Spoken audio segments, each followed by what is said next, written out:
독일의 통일이 그러면 가능했던 배경은 뭐냐? 1990년에 45년 만에 다시 통일이 가능했던 배경은 뭐냐? 그때까지는 독일이 통일될 거라고는 아무도 상상을 못했습니다. 왜 소련이 독일을 통일시키는 걸 허용을 할 것이며, 미국이 왜 허용을 할 것이며, 독일은 계속 분단 상태로 있는다 했는데, 갑자기 이 통일의 기회가 온 것입니다. 그 이유는 첫째, 동독을 통제하던 소련이 경제가 엉망이 됐습니다. 80년대 후반 특히 들어가면서 경제가 이제 사회주의 체제의 모순이 완전히 이제 극대화되면서 모든 게 다 무너지는 이러한 상황이 돼서, 그러다 보니까 고르바초프 당시에 소련의 지도자가 개방 정책을 할 수밖에 없는 상황이 왔고, 소련의 힘이 약해지니까 소련의 위성 국가들이었던 동독을 비롯해서 폴란드, 체코, 헝가리 이런 동유럽의 나라들에 대해서 소련이 행사하던 영향력이라는 게 꽉 잡고 있었는데 그게 느슨해질 수밖에 없었고, 그런 틈을 타서 동구권 폴란드, 헝가리, 체코슬로바키아 등 중에서 민주화 추세가 이렇게 태동을 하고 이제 시작이 됐습니다. 그런 분위기가 조성이 됐고, 또 유럽 전반적으로 보더라도 CSC라는 유럽 안보협력회의가 열려서 저기서 여러 가지 그 긴장 완화 조치, 인권 문제를 비롯해서 긴장 완화 조치가 합의가 돼서 시작이 되는, 그러니까 유럽 전반적으로 좀 냉전이 좀 해소되어가는 그런 또 큰 흐름이 있었다. 이런 전반적인 것이 독일 통일의 기회가 오는데 그 배경이 됐다라고 말씀드릴 수가 있고요. 또 하나는 서독 정부가 아주 적극적인 외교를 한 것이 그 효과를 발휘했다. 특히 이제 처음에는 동방 정책이라는 게 1970년도에 독일의 브란트 수상이 소위 동독 또 동구권 나라들 소련하고의 관계를 좀 개선해 나가는 정책을 취한 것입니다. 그래서 이 정책의 목표는 우선 독일이 분단되어 있는데, 우선 분단되어 있는 우리 독일 사람들이 분단의 고통을 좀 우리가 해소를 시켜주자. 분단의 고통이라는 게 뭡니까? 이산가족 간에 만나게 해줘야 되는 거고, 서로 또 우편물도 좀 편지도 교환할 수가 있어야 되고, 필요할 때는 서로 전화도 할 수 있게 해줘야 되는 거 아니냐. 통일은 안 되더라도 그렇게 해서 우리 민족, 독일 민족의 분단의 고통을 우리가 해소해 주는 것이 중요하다. 이런 목적을 가지고 동방정책을 시작을 했고, 이건 통일 정책이 아닙니다. 분단의 고통을 해소해 주는 정책이었죠. 그런데 저것이 브란트 수상에 이어서 그 다음에 콜 수상에, 그러니까 이건 진보 정부에서 시작을 한 정책이고 보수 정부가 들어섰는데도 변함없이 지속이 됐어요. 정책이 변화가 없이 꾸준하게 지속이 됐습니다. 그래서 결국 그것이 1970년에 시작한 것이 통일될 때가 20년 동안 꾸준하게 지속이 됐기 때문에 그것이 축적이 돼서 여러 가지 통일에 유리한 또 환경을 조성하는 데 큰 기여를 했다. 이렇게 볼 수가 있겠습니다. 왜냐하면 저게 지속될 수 있었던 배경은 국민들의 지지가 있었다.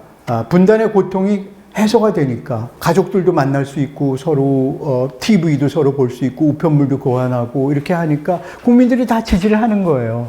분단의 고통이. 그리고 동독 측에서 이 서독에 대해서 우리 남북한 같이 도발이라는 게 일체 없었거든요. 군사 도발이나 무슨 다른 종류의 도발이. 그러니까 그런 도발이 있으면 여론 지지가 주춤할 텐데 그런 것이 없으니까 그러한 지지가 계속 유지될 수가 있었다. 저 정책이 효과를 발휘하는 것을 다 국민들이 인식을 하고 공감을 하기 때문에.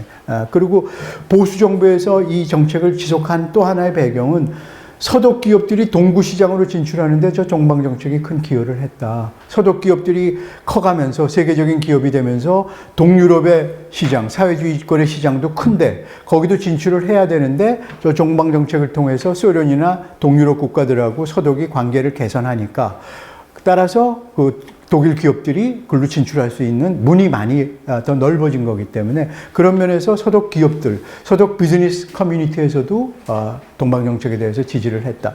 이런 지지를 바탕으로 해서 동방정책이 진보정부, 보수정부에서도 계속 변화 없이 유지가 될 수 있었다. 이렇게 설명을 드릴 수 있겠습니다. 그리고 또 하나는 서독인들에 대한 동독인들의 동경이 또 컸다. 왜냐하면 동독 사람들은 서독 TV를 자유롭게 시청할 수가 있었습니다. 집에서. 우리로서는 참 상상하기 어려운 건데요. 다행히 남북한에는 TV 주사 방식이 다릅니다. 아시죠? 우리는 NTSC 방식이지만 북한은 아마 파일 변형 방식일 겁니다. 그러니까 어차피 볼래야 볼 수가 없는데 여기는 TV 전파 그것도 시스템이 같았고 그래서 동독 사람들은 퇴근한 후에 90% 이상이 서독 TV를 봤다고 그러죠. 재미있으니까요. 그리고 뭐 잘 사는 모습 이런 것들이 자꾸 흥미로우니까 그랬고, 그리고 매년 특히 1970년 동서독 간의 그 정상회담이 이루어지고 72년에 동서독 간의 기본조약이 체결된 다음에 매년 수백만 명의 그 이산 가족들이 서로 내왕을 할 수가 있었습니다. 네. 그러니까 참 수백만 명 엄청난 숫자죠. 네. 특히 동독에서는 동독 사람들이 서독 가족 방문하는 건 상당히 제한을 했는데 은퇴하고 연금 받고 생활하는 사람들은 비교적 허용을 많이 했다고 합니다. 그리고 우편물도 교환을 해서 한 번의 소포가 예를 들면 7km 범위 내에서 1년에 뭐 12번을 보낼 수 있다. 이런 식의 동서독 간에 합의를 해서 하니까 선물도 서독에 있는 친척들이 많이 보낼 수가 있었다는 거죠. 그 다음에 이제 서독은 철저하게 과거 청산을 한 것입니다. 2차 대전 때 자기네가 저지른 그러한 아주 만행, 비인도적인 유태인 문제라든지 특히 동부전선에서 독일군이 아주 잔혹하게 한 것들, 그런 것에 대해서 진정한 사과를 했고, 그리고 젊은 독일의 그 학교, 중고등학교에서는 역사 교육을 있는 그대로 시키는 거거든요. 자기네가 600만 유태인을 어떻게 학살을 했고 현장 교육까지 다 시킵니다. 지금도 소위 컨센트레이션 캠프, 집단 수용소 그거 몇 군데가 보존이 돼 있는데요. 저도 한번 갔는데 독일 학생들이 다 전화가 오는 거예요. 선생님 인솔하에. 그리고 거기 이제 사람 죽으면 다 태우거든요, 유태인들. 이 소각장이 있는데 거기도 다 보여주고. 그 앞에서 독일 학생들이 막 우는 모습을 제가 직접 봤습니다.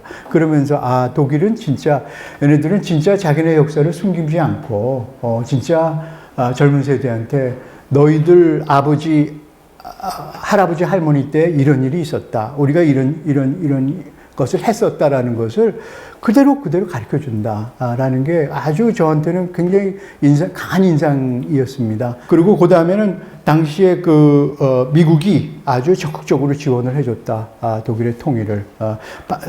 소련에 대해서도 미국이 당시에 아버지 부시, 얼마 전에 돌아가신 부시 대통령이었습니다. 소련 고르바초프하고도 여러 번 만나서 독일 통일을 니네가 허용해 줘라 하고 아주 설득을 했고, 당시에 불란서나 영국도 미온적이었죠. 독일 통일. 독일 놈들 또 통일하면 또 힘이 세져가지고 우리를 또 괴롭힐 거 아니야. 당연히 역사가 그랬으니까. 그런 우려나 두려움이 있었는데 그런 걸 미국이 많이 이렇게